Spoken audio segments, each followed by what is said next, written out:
In today's Leeds news, Struijk decision won't affect plans. Shea Charles bid rejected. Julian Brandt competition emerges, and rumour mill detail on Suzuki.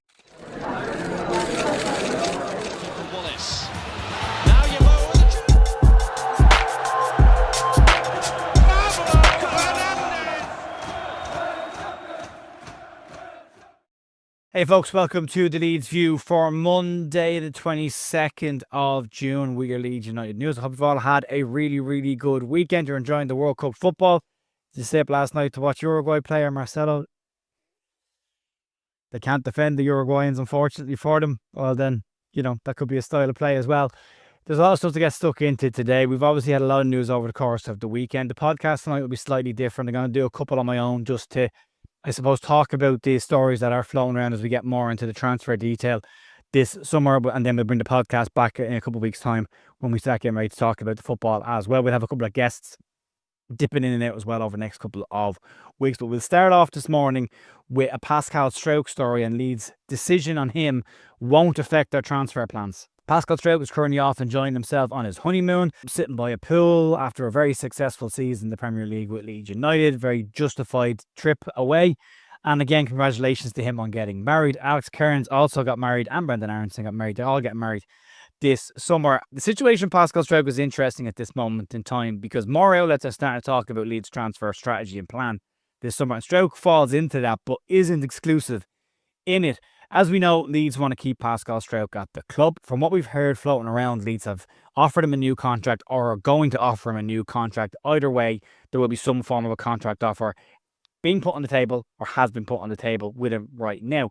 If he decides to sign a new deal at Leeds United this summer, Leeds is still said to want to add another left-sided defender. According to the YEP, Leeds United are expected to be looking at left-footed defenders this summer, regardless of Struijk's situation. Leeds have one natural left-footed centre-back in Struijk. Daniel Farke likes balance, and if Pascal Struijk is out of the side, then Leeds lose that balance. So having a second option there, and it's one of the few defensive positions that Leeds don't have a second option in naturally. So it is something that they're going to look at. Leeds have been linked with two credible left centre-backs at this moment in time. Ladislav Krejci and Diego Late.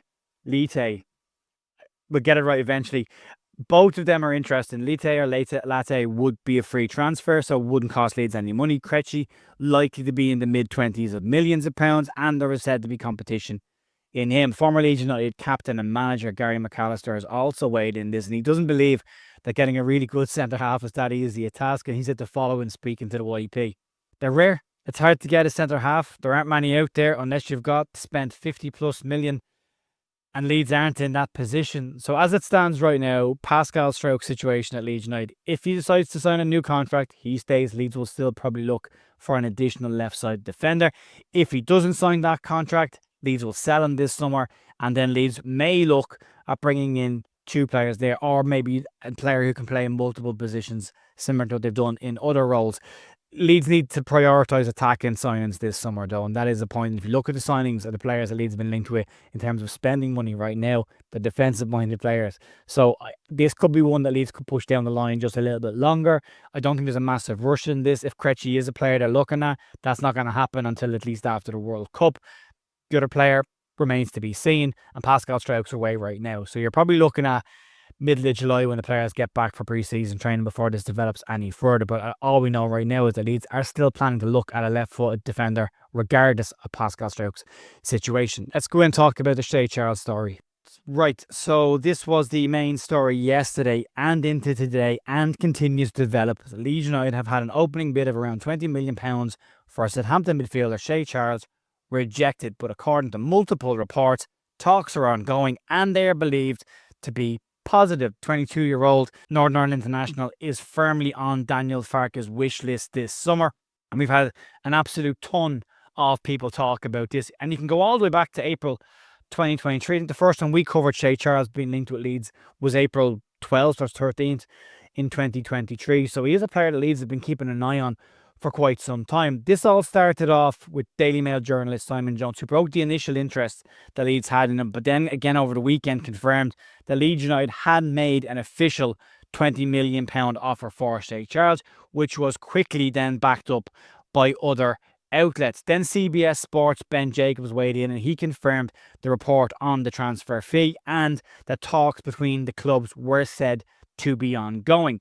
Sky Sports' Zinny Boswell then added his 2 cents into the mix and added a bit more detail, confirming that the bid had gone in and that talks were continuing, describing them as positive. But Boswell also added to this by saying that Shea Charles had 1 year left on his contract at Southampton, which severely weakens Southampton's negotiation leverage. Take note, Leeds United, when it comes to Pascal Struijk. This morning then, or late last night, The Athletic had a piece out with Baron Cross, and it confirmed that Southampton had in fact rejected Leeds United's opening bid for the player, and it was described as an opening bid, saying that Southampton wanted more than £20 million, which would actually give them 100% profit on the initial fee that they paid when they brought him in. But Cross also confirmed that the talks were continuing to move forward. So that's where we are in terms of the bidding stuff. What's Southampton's position on this right now? Well, as said, Charles has got 1 year left on his contract. However, they are believed to have an option of an additional year, which could stretch that to 2028 and might give them a little bit more power when it comes to negotiation leverage, depending on the circumstances around that 1 year contract.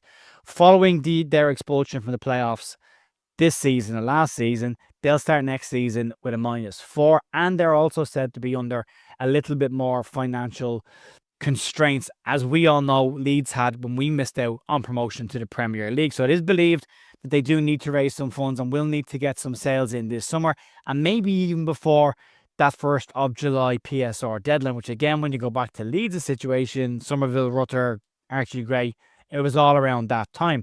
The Southampton are also making moves of their own, though. They're said to be looking at Hibernian central defensive midfielder Josh Mulligan, which could be seen as a like-for-like replacement for Shea Charles. Now, Charles has shown that he's ready for the step up to the Premier League. In 25-26 season, he got 6 goals and added 2 assists in 38 matches. Not all of them were starts due to a bit of an injury, which is not bad, though, for a central defensive midfielder. He's got 35 caps for the North of Ireland as well, and every time he's played for Northern Ireland, he has been praised for what he has put in there.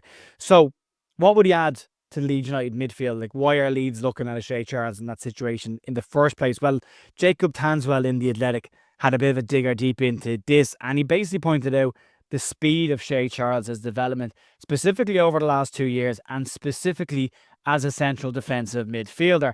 What he adds to the side is an awful lot of what Daniel Farke would want. He is a very strong ball carrier. He covers a lot of space out of possession. He can drop in to a back three to start off moves and build up with the 3. He can play as a 6. He can play as a box-to-box 8. He is a very good striker of the ball. He is physical, and he's over 6 foot in height. So he can add an awful lot in terms of what Leeds need from a profile of a central midfielder. The Mail this morning also added to this, and they said that Leeds United want to improve their midfield options, and that kind of goes against earlier reports that we heard a few weeks ago that Leeds were relatively happy with their central midfield. That Charles would count as a homegrown player and would offer serious resale value down the road. So from that perspective, we talked about this before, maybe Leeds see this as a market opportunity and a player to go and get right now. Charles is said to be open to a move to Leeds United. He wants to play in the Premier League, and according to the Mail, Charles sees Leeds as an attractive next step. This is an ongoing story for now. The timing is interesting given that 1st of July PSR window, depending on what date is put on any kind of a contract, should they be able to get this done. And it doesn't necessarily mean an exit of an Ilya Gruev or even a Sean Longstaff, because if you go back 12 months ago when Leeds signed Anton Stach, they signed him as a central defensive midfielder and then turned him into one of the best Premier League number 8s in the league. So maybe Leeds see something else in Shea Charles and can fit him in a position else, because otherwise it's direct competition for Ethan Ampadu. I don't think Ethan Ampadu is going to fall out of that side anytime soon, but it's an interesting one. It is going to continue to develop. We'll keep an eye on it. It is the most active moving story right now outside of Harry Wilson and then the rumoured Julian Brandt story, which we're going to talk about right now. So just before the weekend, we heard that Leeds United have made a move for free agent, or soon to be free agent, Julian Brandt. But there was a lot of top tier competition, and those clubs have started to emerge from other countries' media. Currently, Brandt is said to be vacationing in Antalya with his family, but talks with Leeds United are already said to have taken place. One of the sides that has come out that have interest in Julian Brandt is from that side over in Turkey. They're said to be interested in him. Reports on their end say they are considering an offer for the player, but have already expressed interest to his representatives. Leeds' interest in Brandt is said to be concrete. We know talks have been held and an initial contract offer has been put forward. But Atletico Madrid in Spain are being labelled as the front runners and leading the race to sign Julian Brandt. And Brandt is said to be keen on a move to La Liga. Also should be pointed out, whether this has any relevance in this or not, Julian Brandt's girlfriend is believed to have a residence in Spain already. Atletico are said to have held several rounds of talks with Julian Brandt at this moment in time. Then move over to Italy, and AS Roma are also said to see Julian Brandt as a priority target for them this summer, and his agent Francesco Brandazzo is Italian as well. Now, whether that has any impact on this remains to be seen. We saw with Jurgen Strand-Larsen in January with Leeds. His agent was a Leeds United fan and season ticket holder. Ultimately didn't make any difference when it came to the club that he decided to choose. When you move to England, Team Talk have gotten involved and they have linked Leeds, Newcastle, Aston Villa and Spurs, which are the same teams that they're linking with absolutely every single player that they put out at this stage. So you can read into that what exactly is going on, because that will then go out on the Aston Villa Twitter accounts, the Spurs ones and the Newcastle ones as well. So clickety click. You can see what's going on there. Anyway, from a Leeds perspective, Leeds have got a job to do here. If they want to bring a player in without European football, it's going to be have to be one hell of an offer the Leeds put on the table for Julian Brandt. And as I said, they've got their work cut out and they want to get busy on that one if they want to bring him in. I'd love him. I think he'd be a very good player. I think it's going to be a very hard deal to get done, though. We'll have to wait and see. Let's jump into the rumour mill territory and clarify one of the rumours that's flowing around today. Right, linked already a week or so ago and linked again with more detail. It's Zion Suzuki, Parma's 23-year-old Japanese goalkeeper. Last week was linked with Leeds. He's currently, as I said, at the World Cup with Japan and doing pretty well, it has to be said, in their opening 2 games. According to reports coming from Japanese outlets, Leeds United and Aston Villa are both labelled as the leading candidates in the race to sign Suzuki. Parma are said to want, and wait for it, 40 million euro, which is about 36-ish, 36.7-ish million pounds. Both clubs are said to have already expressed interest in the player by contacting Parma. However, Suzuki is not expected to decide on his future until after the World Cup, which does make sense. So why do I not believe this one? Can anybody actually see Leeds United spending over 30 million pounds on a goalkeeper? I can't, especially when the budget is said to be pretty tight this summer and they've got attacking priorities that they have to get in this summer, regardless of the likes of free transfers of Harry Wilson and Julian Brandt. They've not come in yet. They might have to end up going and spending a few quid in those positions or another striker, and they're not going to be cheap. So do I see Leeds spend 36 million pounds on a Japanese goalkeeper at 23 years of age? No, I don't. I think if he does go anywhere, he's not going anywhere for that amount of money. Not yet, anyway. I could be wrong. I think it's a lot of money for a goalkeeper. You can let me know your thoughts on it. Anyway, folks, that'll be it for me this morning. Back later on this evening to have a deeper conversation around what's going on in the Leeds United transfer space as things start to heat up. And we will have a watch along over in Big Up tomorrow night for the World Cup games.